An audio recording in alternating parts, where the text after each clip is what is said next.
Hey guys, here's my guide on killing the Kalphite Queen. These boss guides take a lot of effort to make, so if you want to see more of these on my channel, please leave a like on the video and subscribe to the channel, it really helps me out. Thanks a lot guys, and enjoy the rest of the video.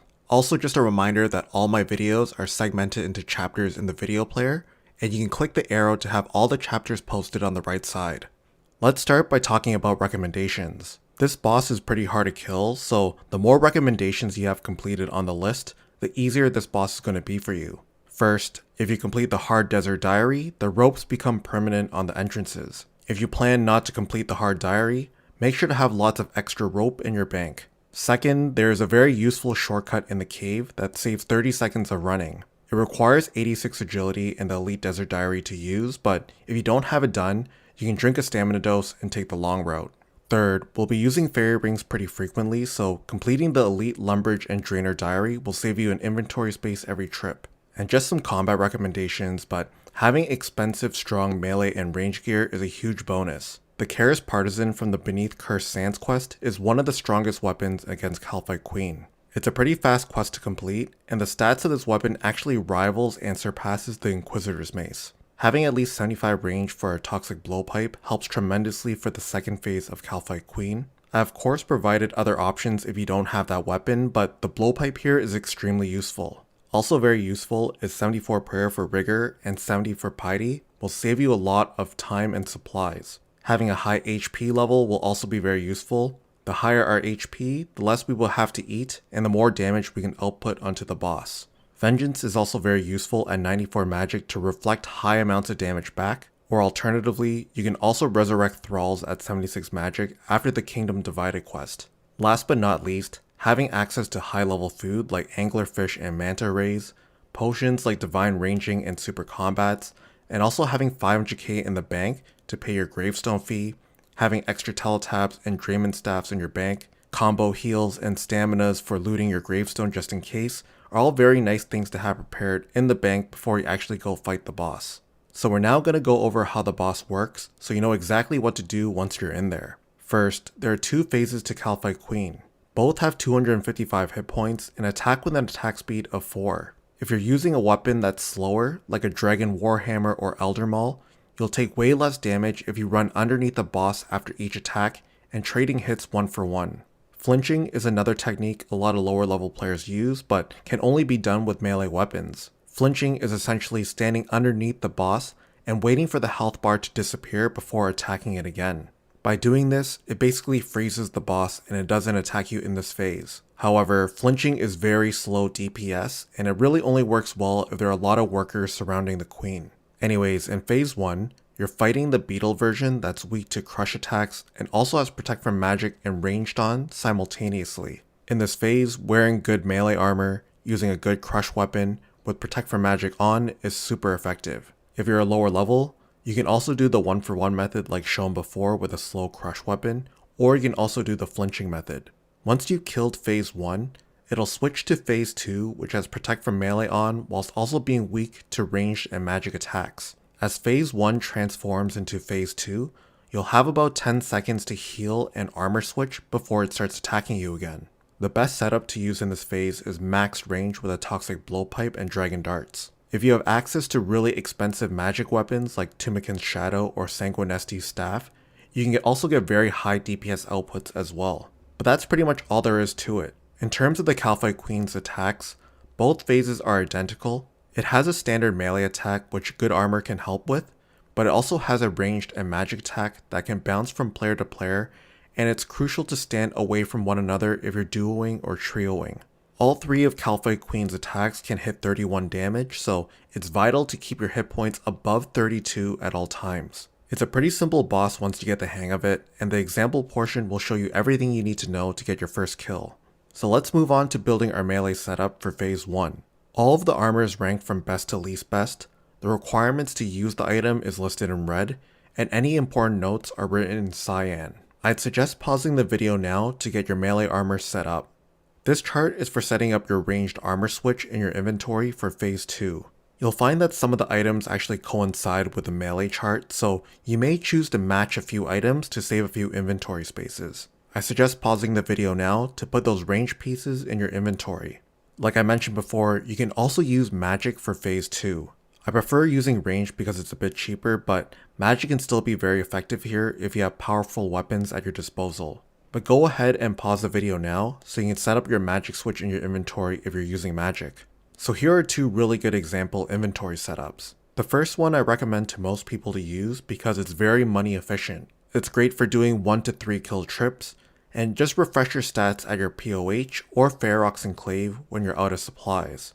The second inventory is for higher level players looking to get as many kills per hour and not wasting their time teleporting out and banking. It utilizes Sarah Brews, which is much more expensive, along with a new Menophyte Remedy potion which restores stats every 15 seconds for 5 minutes. It'll take some time getting used to maximize this inventory setup, but you will get the hang of it. Anyways, both inventories are numbered and labeled pretty clearly. It's also very useful to have these example inventory setups pulled up as you kill the boss yourself. But go ahead, pause the video now to set up your inventory. And also I just want to show you how our prayers will look like as we fight each phase, but in phase 1, we'll start off with Protect from Magic and Piety, and then in phase 2, we'll just switch to Rigor. Also, I just want to be very thorough, but want to show you all of the settings I would adjust before going in. But if I'm using Runelight, all the ones with golden stars are my favorite for killing Kalphite Queen. And the most important setting for Runelight is NPC indicators. I have the highlight tile checked off, writing Kalphite Soldier, Kalphite Queen, and Kalphite Guardian in the NPCs to highlight box. Also checking off the show respawn timer. And to the right, just having my NPC attack options to always right click, and turning auto retaliate off at all times. So we're all set up now, just showing you the layout of the Kalphite Lair so you know exactly what to expect. But we're basically using the fairy ring code BIQ and then running northwest. Use the rope on the entrance if you haven't completed the Hard Desert Diary. And if we're taking the long route, we're basically following this path, protecting from melee as we get close to the tunnel entrance. We'll use our second rope to climb down, and once we're down there, we'll get one of the Kalphite Guardians aggressive onto us, and we'll continue running west to the boss while turning on our quick prayers and casting Vengeance. The Guardian can be used to get the Queen stuck a little bit, so they are very useful to use. Right, I also just want to show you what it looks like if we have the Elite Diary done, but we won't need to bring ropes with us, and we can take the 86 agility path, which is significantly shorter. Alright, so here is the in-game example, and I'm going to take the long route and show you an entire run so you can see how I do it. But most of the time, we'll be starting off at a bank, potting up, and overhealing like I showed in the inventory examples, and then we'll fill up the rest of our inventory spaces with manta rays, and when we're all ready, we'll teleport out to our closest fairy ring, and we'll teleport to BIQ. We'll then head northwest on the minimap, and you can also equip your Dragon Warhammer or Bandos Godsword early, and get the special attack ready if you want. And then you'll see the dungeon entrance sign. You can use the rope to climb down. Once we're here, we can click the southern tunnel so our character automatically runs through the tunnel for us. You can also see where the Elite Desert Diary shortcut is. But basically I have my prayer book open, flashing rapid heal to keep my HP up. We'll also see our first soldiers on the mini-map to the top right. They're highlighted in blue, and we can just flick on Protect from Melee while passing them. And when we go around the second bend, click the eastern room so it takes us all the way to the entrance. But yeah, once again, just flicking Protect from Melee on as we pass the last soldier.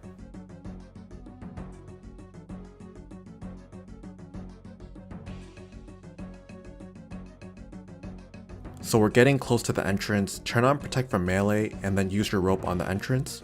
And when we climb down, like we said, we'll get one of the Guardians aggressive onto us, and we'll turn on our quick prayers, cast Vengeance, then run west to the Queen. But as you can see, we're going to unload our first Dragon Warhammer spec and then walk under, doing the 1-for-1 method because the Warhammer is slower. Gonna switch to our Karis Partisan, overheal with an Anglerfish, and then go ahead and attack the Queen. But right now, I'm just watching my health orb. If you're below 32 hit points, be ready to eat and walk under the boss immediately. Once the first phase is dead, I want to immediately click under the boss. I'll do my range switch, turn on Rigor. I'm gonna fully heal and also overheal with an Anglerfish.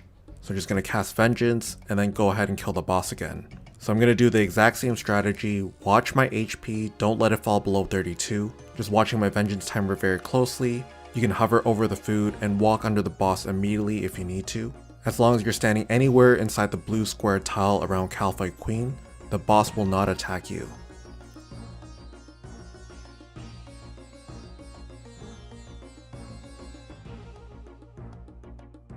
But there we go, that's the kill. Switch back to your melee setup with your Dragon Warhammer equipped, collect your loot, and then organize your inventory so it's cleaner. And if you have a lot of supplies left, just stand close to the respawn, or else you can just teleport out. Just fully heal and overheal as well with an anglerfish. Drink a prayer dose if you need, and when it's about to respawn, cast Vengeance, get your spec ready, turn on your quick prayers, and then do the 1-for-1 method with your Warhammer again. While you're underneath, switch to the Chaos Partisan and attack it, and repeat the process. When you're out of supplies, just teleport out like me. You can either refresh your stats at your POH or at Verac's Enclave with the Ring of Dueling. But basically, I'm going to bank everything except my armor switch at the top, and also my teleports and vengeance at the bottom right. Reset your inventory with the inventory examples that I showed previously, and then just go again. Alright, and that's it for my video on killing the Kalphite Queen. Please do me a huge favor and like the video and subscribe to the channel. If this is your first time using one of my guides, make sure to browse my channel. I have an entire catalog of basically every monster in RuneScape. But once again, thank you guys so much for watching. I hope you guys enjoyed, and I'll catch you guys in the next one. Later.